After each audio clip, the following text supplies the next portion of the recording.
नियमावली में संशोधन किया है और किसी भी उम्मीदवार को जो शिक्षक के रूप में बिहार लोक सेवा आयोग से चयनित होना चाहता है, उस उम्मीदवार के बिहार राज्य का अस्थायी निवासी होने की शर्त को हटाया गया है। ये शर्त नहीं रहेगी कि बिहार राज्य के अस्थायी निवासी ही बिहार लोक सेवा आयोग की परीक्षा में शामिल हो सकते हैं। ये शर्त हटाई गई है। तो ये शर्त क्यों हटाई गई है?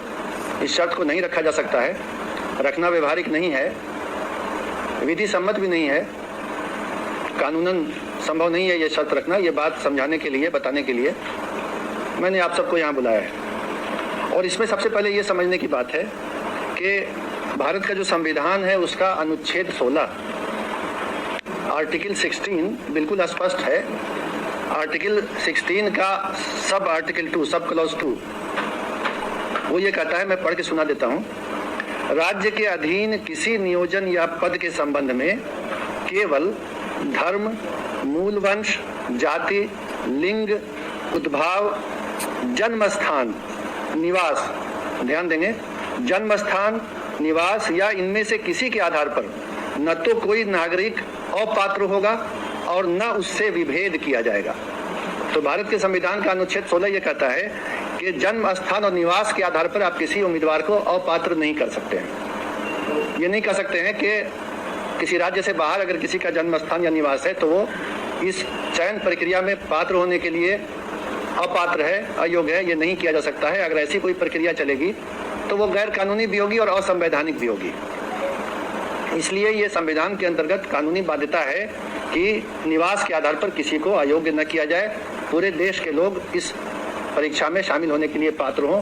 चयन तो मेरिट के आधार पर होना है। अब ये हम देखेंगे कि इसके पहले क्या होता रहा है। बिहार लोक सेवा आयोग के स्तर पर पहले भी 3 बार परीक्षाएं ली गई हैं शिक्षक की नियुक्ति के लिए।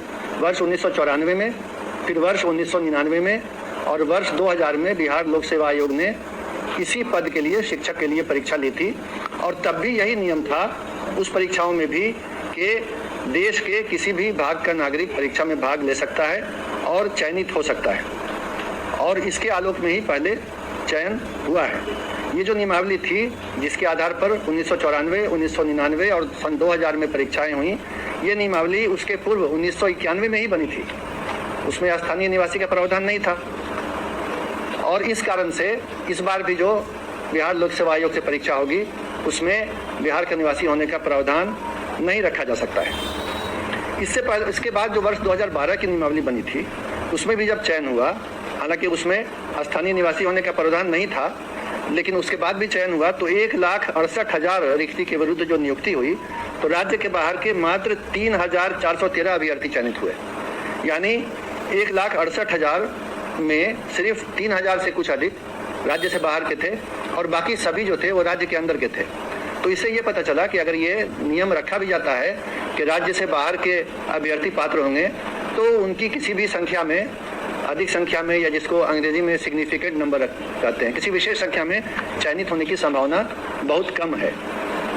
ये बात भी शिक्षा विभाग ने पता कर ली है।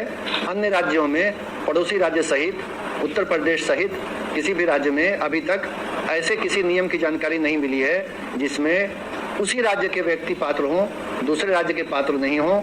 ऐसी बात नहीं है। इस नियम के अंतर्गत बिहार के भी जो निवासी हैं वो उन राज्यों में पात्र हैं, अन्य राज्यों के निवासी भी उन राज्यों में पात्र हैं। अन्य राज्यों में भी यही स्थिति है कि स्थानीय राज्य का निवासी होने की शर्त नहीं है। इसके अलावा ये बात भी विचारणीय है कि 50% रिक्तियां आरक्षित रहती हैं। आरक्षण का नियम स्पष्ट है, जो आरक्षण का अधिनियम बिहार में है, सभी सेवाओं में लागू है कि आरक्षण का लाभ, आरक्षण के आधार पर चयनित होने का लाभ केवल और केवल राज्य के अंदर के निवासी को ही मिलता है। ये आरक्षण का नियम है, ये शिक्षक नियमावली में नहीं है, ध्यान देंगे। तो ऐसे भी चूंकि आरक्षण में ये नियम है और इस बार भी लागू होगा कि बिहार राज्य के अंदर के जो लोग हैं उन्हीं को आरक्षण का लाभ मिलेगा, तो 50% रिक्तियों पर तो आरक्षण के कारण बिहार के ही लोग चयनित होंगे।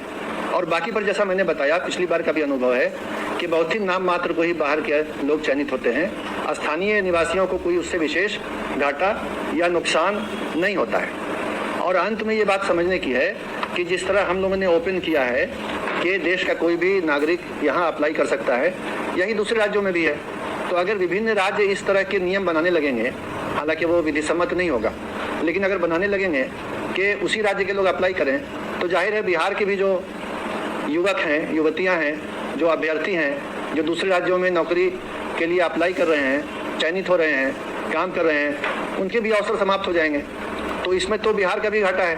तो अगर देखा देखी सभी राज्यों ने ये करना शुरू किया तो अवसर कम हो जाएंगे बिहार के अभ्यर्थियों के लिए भी।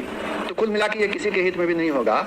और ये सरकार ने सभी विधिक पहलुओं की जांच करके, कानूनी पहलू को समझ के, बहुत सोच विचार करके ये नियम बनाया है कि बिहार राज्य सहित पूरे देश के लोग अप्लाई कर सकते हैं। हालांकि संभावना यही है कि अधिकांश या लगभग सभी बिहार राज्य के ही अभ्यर्थी होंगे और चयनित भी वही होंगे। अगर बाहर के होते हैं तो संभावना है कि बहुत कम संख्या में नाम मात्र को ही चयनित होंगे और उससे बिहार के वासियों के हित पर कोई भी कमी नहीं आएगी, कोई क्षति नहीं होगी। और ऐसे तो आप समझ ही सकते हैं कि बिहार लोक सेवा आयोग के माध्यम से मेरिट के आधार पर अच्छे शिक्षकों का चयन होगा, जिससे राज्य की शिक्षा व्यवस्था पहले से भी और बेहतर हो जाएगी। और इसी परिणाम की ओर राज्य सरकार अग्रसर है और बिहार लोक सेवा आयोग के माध्यम से यह चयन होने जा रहा है। तो इन्हीं बिंदुओं पर स्थिति स्पष्ट करने के लिए मैंने आप सबको बुलाया है और उम्मीद करता हूं कि मैं अपनी बात को आपके सामने स्पष्ट रूप से रखने के लिए सफल रहा हूं। धन्यवाद। आप भी मानते हैं कि बिहार में साइंस और मैथ के जो जानकार युवा हैं, चाहे शिक्षक है वो कम, इसको आप भी मानते हैं? नहीं, ऐसा मैं नहीं मानता।